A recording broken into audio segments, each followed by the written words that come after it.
I am Samantha Wilson, 32 years old, and until recently, I was married to David for 7 years.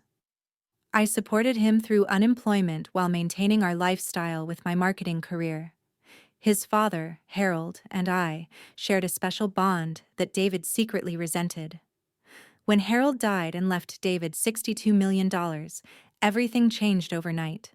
The caring husband I knew vanished, replaced by a cruel stranger who sneered, "You are useless to me now," as he threw me out. Little did he know, Harold had planned for this betrayal all along. I grew up in a middle-class family in Connecticut where hard work was valued above all else. My parents sacrificed to give me opportunities they never had, including a college education. I graduated with a business management degree and quickly found success in marketing. Numbers always made sense to me, and I had a knack for organization and financial planning that served me well professionally. Even in college, friends came to me for budgeting advice. Deep down, I dreamed of starting my own consulting business someday, but that dream got pushed aside when I met David. Our paths crossed at a friend's birthday party 7 years ago. David stood out immediately with his charismatic smile and ability to command attention in any room. He was handsome, creative, and talked passionately about his ambitions in architectural design. When he approached me with 2 glasses of wine and a charming line about saving me from boring conversation, I was instantly drawn to him. Architecture is about creating spaces that change how people feel, he told me that night. I want to design buildings that inspire people. His passion was magnetic. We talked until the party ended and he asked for my number as we left. Our chemistry was undeniable. And after 6 months of dating, David proposed during a weekend trip to a beachside town. The ring was modest but beautiful, and I said yes without hesitation, believing I had found my partner for life. Our wedding was small, but joyful. Looking back now, there were signs I chose to ignore. David had changed jobs twice during our short courtship, always with stories about difficult bosses or companies that failed to recognize his talent. I believed in him completely and was certain his career would eventually take off. The pattern continued after marriage. David would start a job with enthusiasm, then gradually grow frustrated and quit or get fired within months. He always had explanations that sounded reasonable at the time, but our financial stability rested entirely on my shoulders. I took on extra projects and worked longer hours to compensate, telling myself it was temporary. David assured me his big break was just around the corner. "When my career takes off, I will take care of you the way you deserve," he would promise. I believed him because I wanted to. My first meeting with Harold Wilson, my father-in-law, was intimidating. He was a successful businessman with a reputation for being demanding and direct. David had warned me that his father was difficult to please, and I was nervous about making a good impression. To my surprise, Harold and I connected immediately. He asked thoughtful questions about my career and listened with genuine interest. After dinner, he invited me to see his home office, where he showed me his collection of business books, many of which I had read. "You understand the value of financial responsibility," Harold remarked. "That is something I have tried to teach David for years." Over time, our relationship grew. Harold invited us for Sunday dinners that became a tradition. While David often found excuses to step away early, Harold and I would discuss business trends and investment strategies. He began mentoring me informally, recommending books and sharing wisdom from his decades of experience. "You remind me of myself at your age," he told me once. "The difference is, you have empathy to balance your ambition." David grew increasingly resentful of our connection. He would make dismissive comments about our conversations and accuse me of trying to impress his father. What he failed to see was that Harold simply appreciated my genuine interest in learning. As years passed, our financial struggles intensified. David remained unemployed for longer periods, and his job searches became increasingly half-hearted. When I gently suggested he might consider positions outside architecture, he accused me of not believing in him. Our arguments about money became more frequent and heated. "You make me feel like a failure," he would say. "Do you know what it is like living in your shadow?" The truth was that I was exhausted from carrying the financial burden alone. I took on a management position that required longer hours and more travel. Though the promotion helped our finances, it put additional strain on our marriage. David claimed I was prioritizing work over our relationship, never acknowledging that my hard work was keeping us afloat. 3 years into our marriage, Harold was diagnosed with terminal cancer. The prognosis was grim, giving him less than a year. The news devastated both David and me, but we processed our grief differently. I immediately stepped up to help with hospital visits and appointments, while David seemed to withdraw emotionally. Harold's illness revealed more about David's character. During family gatherings, David performed grief dramatically when others were watching, but checked his phone constantly when he thought no one was looking. He arrived late to hospital visits and left early, always with plausible excuses. Meanwhile, Harold and I grew closer. During his lucid moments between treatments, he shared stories about his life and business philosophy. He confided concerns about David's approach to money and responsibility. "I love my son," Harold told me during one private conversation, "but I worry about his judgment, especially when it comes to finances." In his final weeks, Harold asked to speak with me alone. His once powerful frame was now frail, but his mind remained sharp. He thanked me for bringing stability to David's life and for being the daughter he never had. Something in his expression suggested more was to come. He wanted to say more, but he simply squeezed my hand and said, "Trust that I see everything clearly." When Harold passed away, I was at his bedside. David arrived 20 minutes after his father had already gone, having delayed at a coffee shop because hospitals make him uncomfortable. I held Harold's hand until the end, promising him I would look after David and honor his memory. I had no idea then how prophetic that moment would become. The funeral was held at Harold's favorite church, filled with business associates, friends, and family members. I spent days helping arrange the service, selecting music Harold would have appreciated, and ensuring every detail honored his memory. David contributed little to the planning, claiming grief made it difficult for him to focus on practical matters. I delivered a heartfelt eulogy that brought many to tears, speaking about Harold's wisdom, generosity, and the profound impact he had on my life. David sat in the front row, occasionally dabbing at dry eyes with a handkerchief. After the service, most condolences were directed to me rather than David, which I noticed bothered him enormously. At the reception, David remained distant, mingling with guests while I handled the caterers, thanked people for coming, and ensured Harold's wishes for the gathering were fulfilled. Several of Harold's closest friends embraced me warmly, saying, "He thought of you as a daughter." Each comment seemed to darken David's mood further. 2 days after the funeral, we met with Harold's attorney for the reading of the will. The office was somber and formal, with family members seated around a large mahogany table. The attorney, Mr. Lawson, began with standard legal language before reaching the distribution of assets. "To my son, David Wilson, I leave the sum of $62 million.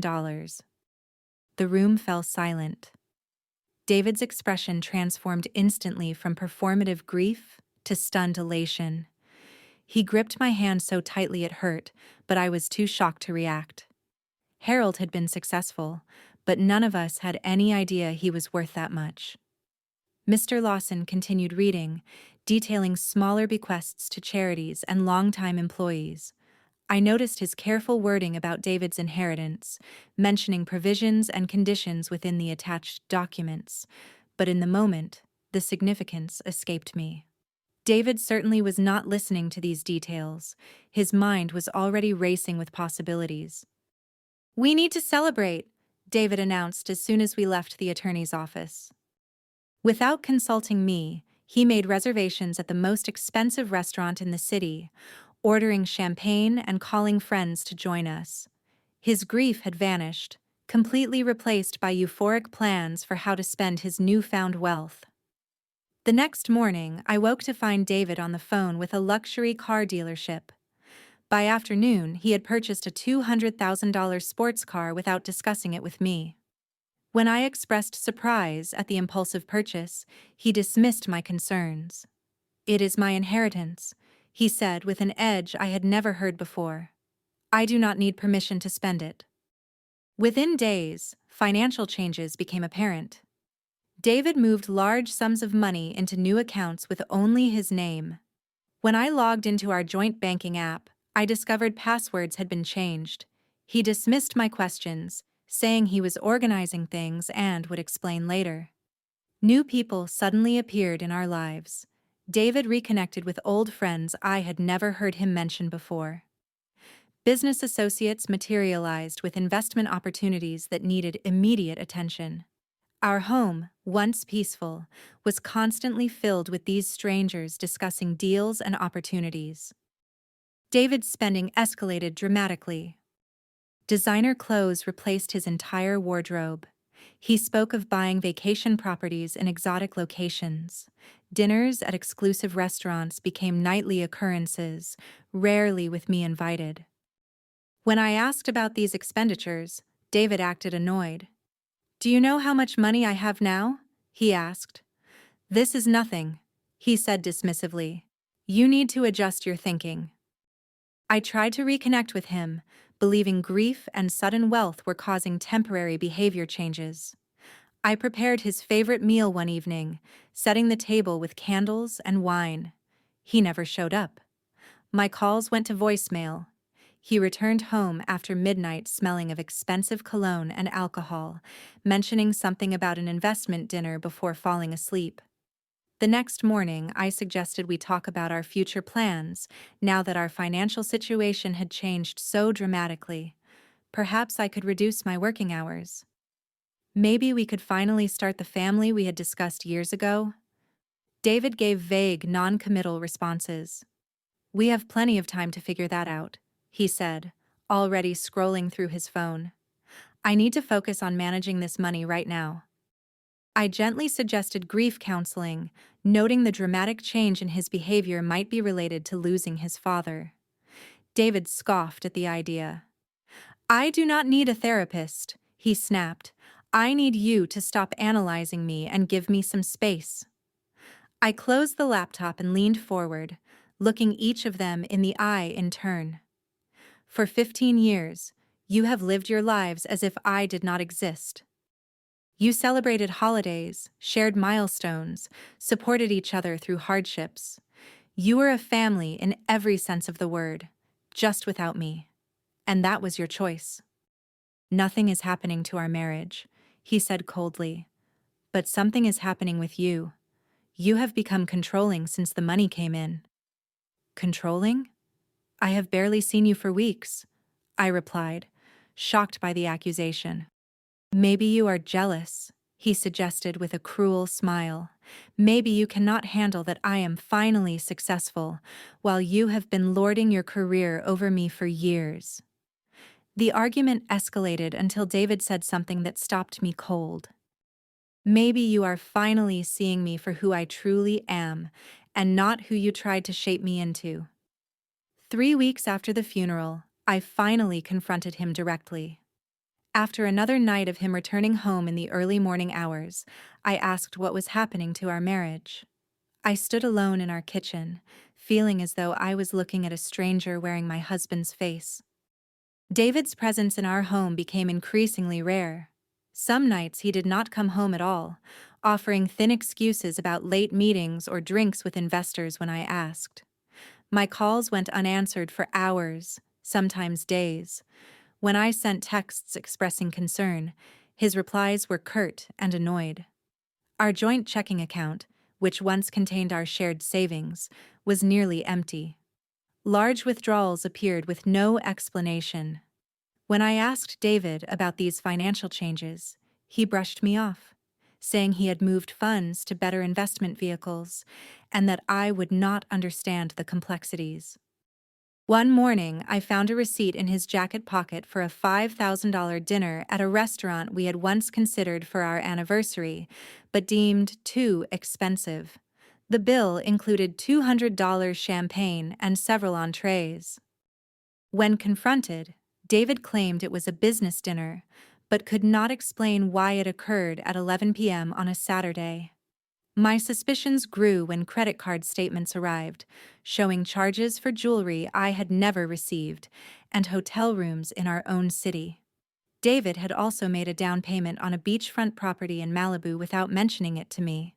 The real estate agent called our home to confirm details, surprised when I knew nothing about the purchase. "Your husband said it was a surprise for the family," she said apologetically. The confirmation of my fears came in the form of a misdirected text message. David's phone chimed one morning while he was in the shower. Thinking it might be important, I glanced at the screen to see a message from someone named Veronica. "Last night was amazing. Miss you already. When can you get away from her again?" My hands trembled as I scrolled through previous messages, each one more damning than the last. Photos, intimate conversations, plans for their next meeting. All while I had been working to support us before the inheritance. The evidence suggested the affair had begun shortly after Harold's funeral. That same day, I received a call from my friend Kimberly, hesitant and uncomfortable. "I do not know how to tell you this," she began, "but I saw David yesterday at Riverside Mall with a woman. They were very affectionate. I thought you should know." When David returned home that evening, I placed his phone and the credit card statements on the kitchen table. I described what Kimberly had seen and asked for the truth, keeping my voice steady despite my crumbling interior. David's reaction shifted from shock to denial to anger within seconds. He accused me of spying on him and invading his privacy. When I remained calm and pointed to the evidence, his strategy changed. "Fine," he finally said with cold detachment. "So what if I am seeing someone? I deserve to be happy." "You are married," I reminded him, still struggling to process his callousness. "To someone who cannot give me what I need," he replied. "Veronica understands me in ways you never could. She appreciates my vision and supports my ambitions without judgment." The cruelty escalated as he compared us, citing Veronica's youth, appearance, and willingness to live life to the fullest, unlike my constant worrying about budgets and responsibility. Each word was precisely targeted to cause maximum pain. "I settled for you," continued his voice, dripping with contempt. "You were safe and stable when I needed that. I resented how my father preferred you, how he would listen to your opinions over mine. Did you enjoy playing the perfect daughter he never had?" "I supported you for years," I said, fighting back tears. "I believed in you when no one else did." "You supported me because you could control me," he countered. "You loved holding your success over my head, making me feel small. Admit it, you stayed because you thought Harold would eventually leave us money, and you wanted your share." His accusations were so outlandish, so contrary to reality, that I could barely form a response. He was rewriting our entire history, casting himself as the victim and me as a manipulative gold digger, when I had been the one working 60-hour weeks to keep our household afloat, while he pursued one failed venture after another. Despite the devastating revelations, some part of me still wanted to save our marriage. I suggested counseling, reminding him of the good times we had shared and the promises we had made to each other. I offered to sign a post-nuptial agreement if he was concerned about the money. David laughed coldly at my suggestions. "Counseling will not fix this. I have moved on. You should too." As the reality of the situation fully hit me, I felt the room spinning. My breath came in short gasps as the first panic attack I had ever experienced took hold. David watched impassively as I struggled to breathe, making no move to help or comfort me. When I had finally collected myself, David went upstairs and returned with a suitcase, which he began filling with my clothes from our closet. "I have contacted divorce lawyers," he said matter-of-factly. "They will be in touch. I am prepared to offer you a generous settlement if you make this easy and go quietly. The house is in my name, so you need to leave tonight." As he shoved the hastily packed suitcase toward me, he delivered the words that would haunt me for months. "You are useless to me now." Standing in the doorway of what had been our home for 5 years, I looked back at the stranger who had replaced my husband and realized that money had not changed David. It had merely revealed who he truly was all along. The first night after being thrown out of my home, I sat in my car for hours, unable to process what had happened. Eventually, I called my friend Jessica, who immediately offered her spare room. When I arrived at her apartment, suitcase in hand, she took one look at my face and wrapped me in a hug without asking questions. The next morning, my body reacted to the trauma with physical symptoms. My hands would not stop shaking. Nausea made eating impossible. The world seemed distant and unreal, as if I were observing everything through thick glass. Jessica brought me tea and toast, sitting quietly beside me as I stared blankly at the wall. "He threw me away like I was nothing," I finally whispered. 7 years together, and he threw me away in an instant. The following days passed in a blur of shock and confusion. I called in sick to work, unable to imagine sitting through meetings and making decisions when I could barely decide whether to get out of bed each morning. My appearance, once a priority, became irrelevant. I wore the same sweatpants for days, not bothering to style my hair or apply makeup. Jessica gently encouraged me to eat small meals and drink water, but everything tasted like cardboard. Sleep came only in brief, nightmare-filled intervals. I would wake gasping, dreaming of falling or being abandoned in empty places. The weight of betrayal felt like a physical pressure on my chest, making each breath an effort. After a week of existing in this suspended state, practical concerns forced me back to functionality. I needed a place to live. My salary, while good, could not afford anything comparable to the home I had shared with David, especially in our expensive city. I spent hours scrolling through rental listings, eventually finding a small one-bedroom apartment with a manageable security deposit. Collecting my belongings proved another humiliation. I coordinated with David via text to arrange a time when he would be out. Entering what had been my home with Jessica and her boyfriend to help carry boxes felt surreal. Many of my personal items, including family heirlooms and jewelry passed down from my grandmother, were mysteriously missing. Photos I had carefully framed were found in the trash. My home office had been completely emptied, with my computer nowhere to be found. "He is doing this deliberately," Jessica said, watching me discover my garden tools snapped in half. "He wants to hurt you." The official divorce papers arrived by courier 2 weeks after I had moved into my new apartment. David had retained Thomas Bernard, a notoriously aggressive divorce attorney known for representing wealthy clients in contentious splits. The legal language was cold and dismissive, referring to our marriage as irreconcilably broken and proposing terms that would leave me with virtually nothing. I struggled to find legal representation I could afford. After several consultations with attorneys who required retainers far beyond my means, I found Melissa Kwan, a recently licensed lawyer, willing to take my case at a reduced rate. Her inexperience concerned me, but her genuine outrage at the proposed settlement terms was reassuring. "This is completely unfair," she said, reviewing the documents. "He is claiming you contributed nothing to the marriage assets despite supporting him through years of unemployment, and he is offering no alimony despite the length of your marriage and the significant income disparity." The proposed settlement offered me a one-time payment of $20,000 in exchange for vacating all claims to marital property and signing a non-disclosure agreement. The amount would barely cover a few months of expenses in our city. My lawyer was shocked by the terms. He expects you to restart your life with practically nothing after 7 years of marriage.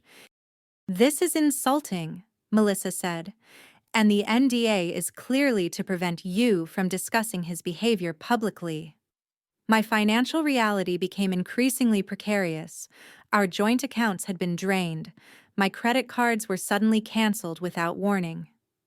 I calculated how long my personal savings would last while covering rent, utilities, and legal fees. The answer was alarming. Less than 6 months. Job hunting, while emotionally devastated, proved challenging. My performance at my current position was suffering due to lack of sleep and constant anxiety. Several meetings with my manager had ended with warnings about missed deadlines and distracted behavior. The contrast between my struggle and David's luxury was stark. Social media showed him vacationing in Europe with Veronica, dining at Michelin-starred restaurants and attending exclusive events. After a month of legal back and forth, Melissa delivered difficult advice. Fighting a prolonged legal battle against someone with David's resources would likely leave you bankrupt before we ever reached a favorable judgment. He can outspend you indefinitely on legal fees, she explained gently. Sometimes accepting an unfair settlement is the only practical option when the alternative is financial ruin. With reluctance and a profound sense of injustice, I agreed to accept a slightly improved offer of $35,000 and 6 months of health insurance coverage. The terms still included the NDA, which I resented, but could not afford to fight. The day I signed the preliminary settlement agreement, my hand shook so badly I could hardly form my signature. David was not present, having delegated everything to his attorneys. I felt hollowed out, as if something essential had been scraped from inside me. For the final divorce meeting, I arrived at the attorney's office early, dressed in the most professional outfit I still owned. David arrived 20 minutes late, emerging from a luxury car where Veronica waited, scrolling through her phone. He wore an expensive new suit and designer watch, looking tanned and rested. The sight of him, so apparently unaffected by destroying our marriage, sent a physical pain through my chest. Inside the conference room, David performed affable politeness for the attorneys present. "I hope you are doing well, Samantha," he said, with a smile that did not reach his eyes. "You look good." The meeting proceeded efficiently, with documents passed for signatures and brief explanations of final terms. I noticed Mr. Lawson, Harold's attorney, who had read the will, observing the proceedings with an odd expression. When David rushed the process, clearly eager to be finished, Mr. Lawson's eyebrows raised slightly, but he said nothing. As I signed the last document, officially ending my marriage, David immediately stood and headed for the door. "My lawyer will handle the rest. I have another appointment." Before leaving, he turned back briefly. "I wish you the best, Samantha. I truly do." The insincerity of his words was the final insult. I sat motionless as he departed, feeling simultaneously destroyed and strangely liberated. The marriage that had defined the last 7 years of my life was officially over, ended not with mutual respect, but with calculated cruelty. 3 days after the divorce was finalized, I received an unexpected call from a man who introduced himself as Walter Green, Harold's personal attorney. "I handled Mr. Wilson's most private legal affairs for 30 years, he explained. "There are additional matters regarding his estate that require your attention. Would you be willing to meet with me?" My initial reaction was suspicion. Was this another tactic from David to extract something more from me? I hesitated, explaining that the divorce was already finalized. "This is unrelated to your divorce proceedings," Walter assured me. "Or rather, it is related, but not in the way you might think. Please, Miss Wilson, this meeting will be to your benefit." Curiosity overrode caution, and I agreed to meet him the following day at his office downtown. The address led me to a small but elegant law firm specializing in estate planning and trusts. Walter Green proved to be an elderly gentleman with kind eyes and a deliberate manner of speaking. "Thank you for coming," he said, showing me to a comfortable chair. "Before we begin, I need to ask, did David initiate your divorce, or did you?" The question seemed odd, but I answered honestly. He did. He threw me out of our home and had already contacted divorce lawyers before telling me he wanted to end our marriage. Walter nodded, making a note. "And did you contest the divorce or try to reconcile again?" I explained that I had initially suggested counseling and attempted to save the marriage, but David had been adamant about ending things quickly. "I see," Walter said, seeming relieved by my answers. "That confirms what I suspected." He opened a drawer and removed a sealed envelope. Harold Wilson was not just my client, but my friend for 3 decades. He confided in me his concerns about his son's character and financial judgment. Harold created a secondary will document with specific instructions that it only be revealed under certain conditions. My confusion must have been evident as Walter continued with a gentle smile. "Miss Wilson, may I ask a direct question? Did you actually read the complete will yourself, or did you rely on the summary provided at the reading?" I was given a copy, but with everything happening so quickly, I trailed off, realizing I had never read the document in its entirety. Assuming the attorney had covered all relevant points during the reading, Walter let out a surprised laugh. "Did you even read the will?" he asked incredulously. He opened the envelope and placed a document before me. The $62 million inheritance to David was indeed specified, but with conditions that were deliberately not emphasized during the public reading, at Harold's instruction. My hands trembled as I read the highlighted section. "The aforementioned sum of $62 million is bequeathed to my son, David Wilson, conditional upon his remaining married to Samantha Wilson for a minimum period of 5 years following my death. During this period, the principal shall be held in trust with only income distributed. Should David initiate divorce proceedings or separation from Samantha within this 5-year period, 80% of the remaining principal and accumulated interest shall immediately revert to Samantha Wilson to be placed in a trust under her sole control." Below this formal language was a personal letter from Harold, handwritten and addressed to me. "Samantha, if you are reading this, then my son has made the choice I feared he would. I have watched you support David emotionally and financially for years, displaying the responsibility and character he lacks. I have observed his resentment of your relationship with me and his entitlement regarding money he has not earned. This provision is not meant to trap either of you in an unhappy marriage, but to protect you should David reveal his true nature once wealth enters the equation. You have been more of a child to me than David, in many ways, demonstrating the values I tried to instill in him. This money cannot buy happiness, but in your hands I trust it will be used wisely. Forgive an old man's manipulation, but I had to ensure justice would prevail."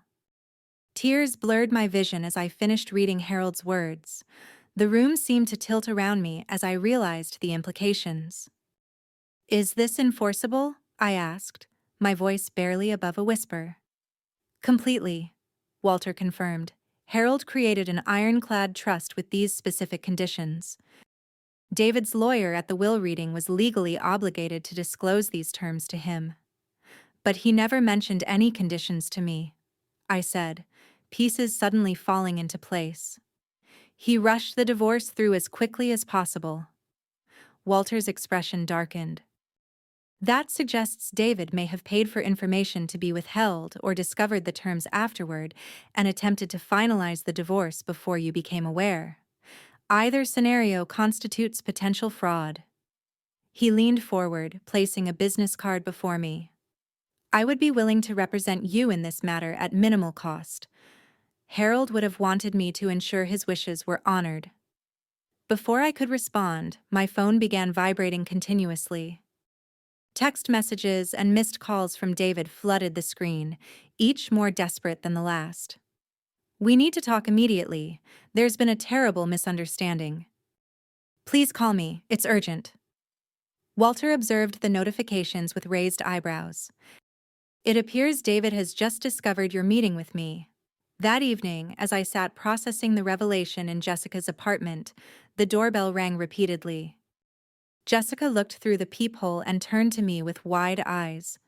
"It's David," she whispered. "He looks different." When I finally agreed to speak with him, the contrast to our last encounter was shocking. Gone was the confident, cruel man who had discarded me. Before me stood someone pale and shaken, designer clothes rumpled, hair unkempt. The arrogance had vanished from his posture. "Samantha, please," he began, his voice trembling. "There's been a terrible misunderstanding. I've made a mistake, a huge mistake." "What mistake exactly?" I asked calmly, surprising myself with my steady voice. "The divorce," he said quickly. "It was hasty and unnecessary. I was confused, grieving my father. I wasn't thinking clearly." "You seemed very clear when you told me I was useless to you," I replied. David flinched at his own words thrown back at him. "I didn't mean that. I was under enormous pressure. The inheritance, the responsibility. I said terrible things I'll always regret." His performance might have been convincing if I hadn't just read Harold's letter. I studied David's face, seeing calculation behind the apparent contrition. "I still love you," he continued desperately. "We can fix this. We can reconcile and start over. I'll make everything up to you. I promise." I asked the question that would reveal everything. "When did you find out about the clause in your father's will?" His hesitation told me all I needed to know. The guilty flicker in his eyes confirmed Walter's suspicion that David had known about the condition, but had gambled I wouldn't discover it until after the divorce was final. "The divorce is already final, David," I said quietly. The facade crumbled instantly. David fell to his knees, all pretense abandoned. "Please, you don't understand. I've already spent millions. I bought properties, invested in startups, made commitments. Veronica left when the money started to run out. I need your help, Samantha. We can remarry, satisfy the terms of the trust." "You need my help," I repeated, the irony almost overwhelming. "I got carried away," he pleaded, tears streaming down his face. "The money, the attention, it was intoxicating. I wasn't myself." Looking at him begging on Jessica's apartment floor, I reflected on how differently I would have acted with sudden wealth. I would have secured our future, perhaps started the business I had dreamed of. Maybe even helped David pursue his architectural ambitions legitimately. "You were right about one thing, David," I said finally. "I am useless to you now." David's desperate attempts to reconcile grew increasingly elaborate in the days following our confrontation. Expensive flower arrangements arrived daily at Jessica's apartment until I requested the doorman refused them. Jewelry appeared with notes begging for another chance. He waited outside my workplace with grand gestures that embarrassed us both. When gifts failed to sway me, David enlisted mutual friends to plead his case. Most saw through his sudden change of heart, but a few suggested I consider reconciliation for both your sakes. None knew about the will's conditions, protected by legal confidentiality. His promises escalated to absurd proportions. He vowed to put all remaining assets in my name. He offered to sign a contract, giving me complete financial control. He suggested we renew our vows in an extravagant ceremony to prove his commitment. Each proposition revealed his focus remained entirely on the money, not on the relationship he had destroyed. Meanwhile, Walter Green moved swiftly to enforce the terms of Harold's will. We filed the necessary legal documents to activate the trust provision, triggering an immediate response from David's attorneys.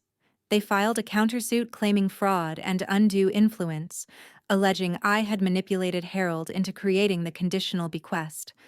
The case revealed disturbing evidence about David's actions. Email records showed he had indeed paid Thomas Bernard a substantial bonus to withhold information about the will's conditions. Bank transfers documented millions already spent on luxury purchases and risky investments. Most damning was a text exchange with Veronica discussing how to finalize the divorce before I discovered the inheritance conditions. The judge assigned to our case, a stern woman with 30 years of experience in family court, made her disapproval of David's behavior clear during hearings. When evidence of the attorney's ethical violations came to light, she referred the matter to the State Bar Association for investigation. After 3 months of legal proceedings, the court ruled entirely in my favor. The trust provision was deemed valid and enforceable, with David's attempts to circumvent it through deception constituting a clear violation of his father's legally expressed wishes. With the ruling finalized, I suddenly found myself responsible for managing nearly $50 million. The enormity of this change overwhelmed me initially. I had always been financially responsible, but this level of wealth required knowledge I didn't possess. Rather than making immediate decisions, I assembled a team of legitimate financial advisors, including a certified financial planner, tax attorney, and investment specialist with fiduciary responsibility. We developed a conservative strategy focused on preserving capital while generating sustainable income. Unlike David's impulsive spending, I approached the inheritance methodically, allocating funds to various categories: secure investments, retirement planning, charitable giving, and a modest portion for personal use. I remained in my affordable apartment, unwilling to make major lifestyle changes until I had fully processed everything that had happened. David's parents, who had remained distant during our marriage, suddenly became intensely interested in reconciliation. His mother called repeatedly, first attempting to reason with me about family loyalty, then suggesting I was being vindictive. When I remained firm, they progressed to implied threats about contesting the will, followed by offers of a private settlement if I would share the inheritance with their son. David made mistakes, but he's family, his mother insisted during one call. Harold would have wanted you to forgive him. Harold made his wishes very clear, I responded calmly. He wanted me to be protected from exactly this situation. Their final attempt was a carefully staged, accidental meeting at a restaurant where they brought an apparently chastened David to apologize once more. I excused myself immediately, later sending a clear message through Walter that all communication should go through our respective attorneys. Throughout this period, I gradually rebuilt connections with my own family, who had grown distant during my marriage due to David's subtle isolation tactics. My parents were shocked by the full story, having seen only the curated version of our relationship I had presented over the years. "We always sensed something was off," my mother admitted. "But you seemed determined to make it work, so we didn't interfere." Friends I had neglected while working overtime to support David welcomed me back with open arms. Jessica continued to be my strongest supporter, offering perspective when I doubted myself and celebrating small victories in my recovery. Therapy became an essential part of my healing process. Dr. Larson helped me recognize patterns of emotional manipulation I had accepted as normal and the gradual erosion of my boundaries during the marriage. We worked through the trauma of betrayal and abandonment, building healthier expectations for future relationships. "What's remarkable," Dr. Larson noted after several months, "is not just that you survived this betrayal, but that you've maintained your compassion while setting necessary boundaries." As the legal dust settled, David's behavior grew increasingly erratic. Charm gave way to harassment when his attempts at reconciliation failed. He spread rumors among acquaintances about me stealing his inheritance. Late-night phone calls came from unknown numbers, revealing his intoxicated state as he alternated between pleading and accusations.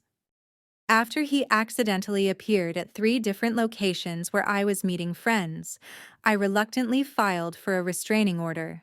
The court granted it immediately, based on the evidence of persistent unwanted contact and escalating behavior. Throughout this challenging period, I found myself returning to the business plan I had shelved years earlier. With the financial freedom to pursue it properly, I consulted with industry experts, refined my concept, and conducted thorough market research. The boutique consulting firm I had once dreamed of now seemed not only possible, but perfectly aligned with my strengths. I found an ideal location for a small office, designed the space to reflect professional warmth, and developed service packages targeting small businesses needing financial guidance. Rather than trading on my sudden wealth, I built the business on my genuine expertise and work ethic. 6 months after launching, I secured my first major clients, businesses that took a chance on a new firm based on personal recommendations and my clear passion for helping others succeed financially. The positive feedback and referrals that followed validated that my success came from skill rather than inheritance. When a local business magazine included my firm in a Startups to Watch feature, the satisfaction I felt far exceeded any emotion related to the inheritance. This was something I had built myself, based on knowledge I had earned through years of hard work. The contrast between David's approach to sudden wealth and my own could not have been starker. While he had sought immediate gratification and status, I focused on creating something sustainable that would benefit others.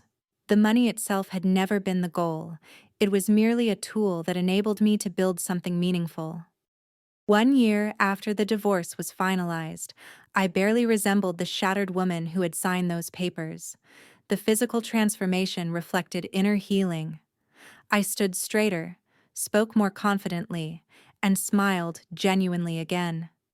My new apartment, though modest compared to what I could afford, was decorated entirely to my taste, with no compromises to anyone else's preferences. My consulting business had expanded to a larger office downtown with 3 employees. Each day brought new challenges that engaged my mind and talents fully. The confidence in my walk and voice was earned through overcoming adversity rather than granted by wealth.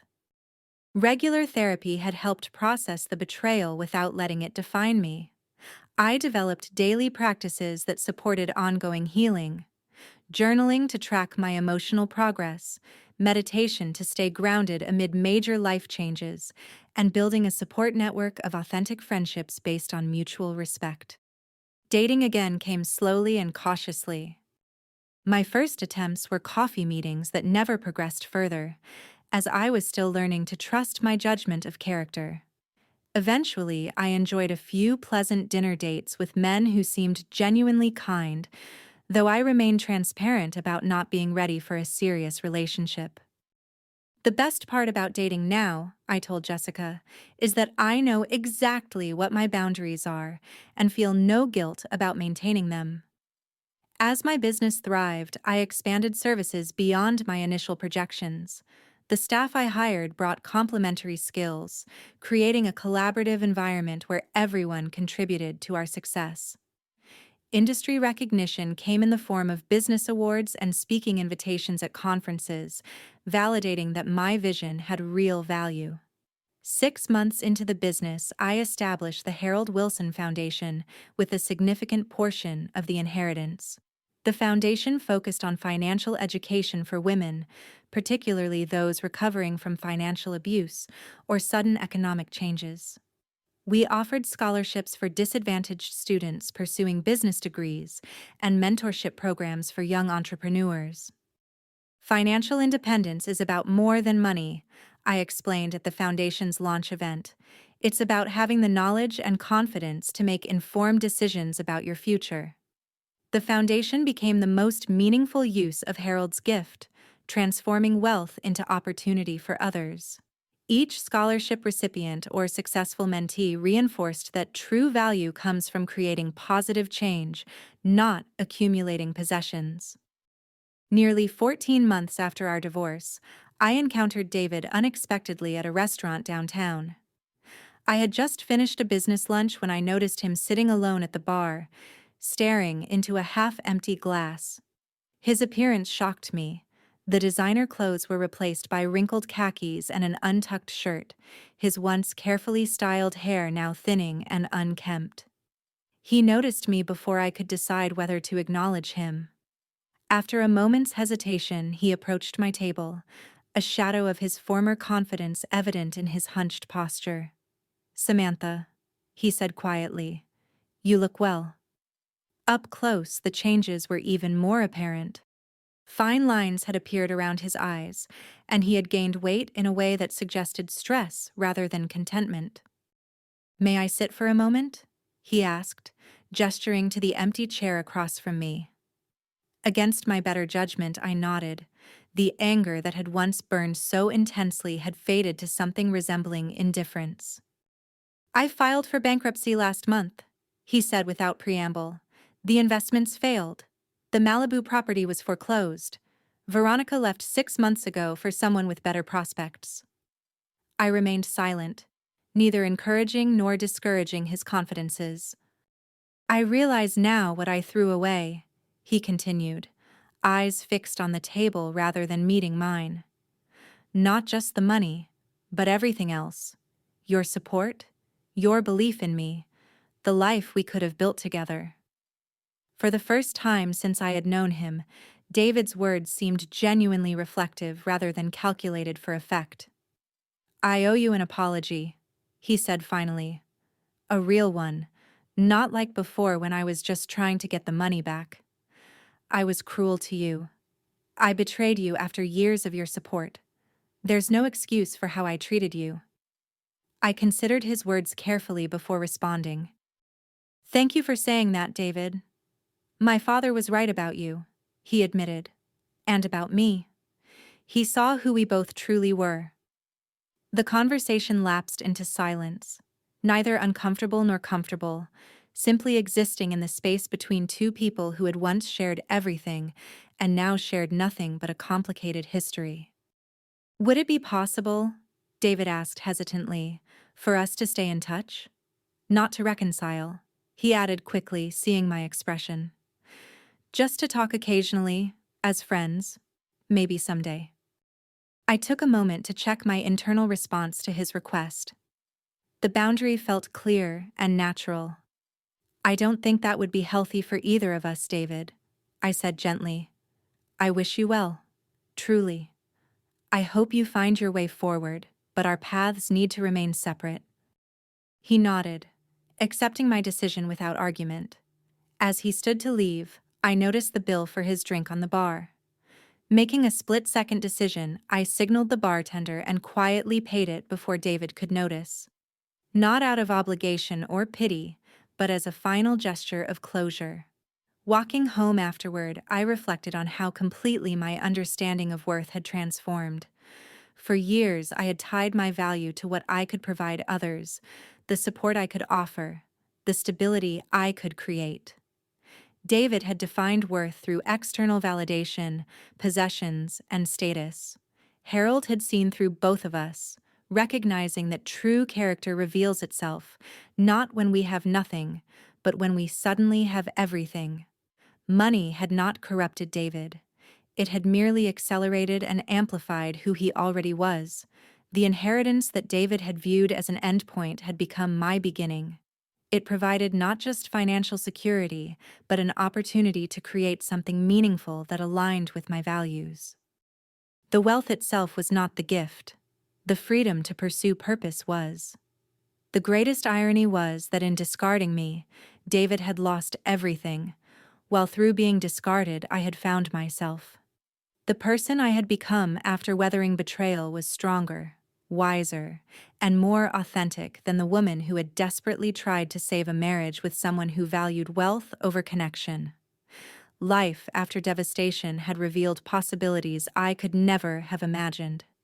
During those dark days after being thrown out of my home, the journey from breakdown to breakthrough had transformed not just my circumstances, but my fundamental understanding of resilience and self-worth.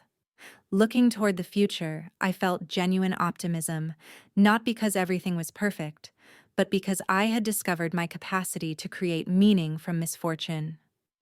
Harold's posthumous gift had not been the money itself, but the opportunity to rebuild on a foundation of authenticity rather than accommodation.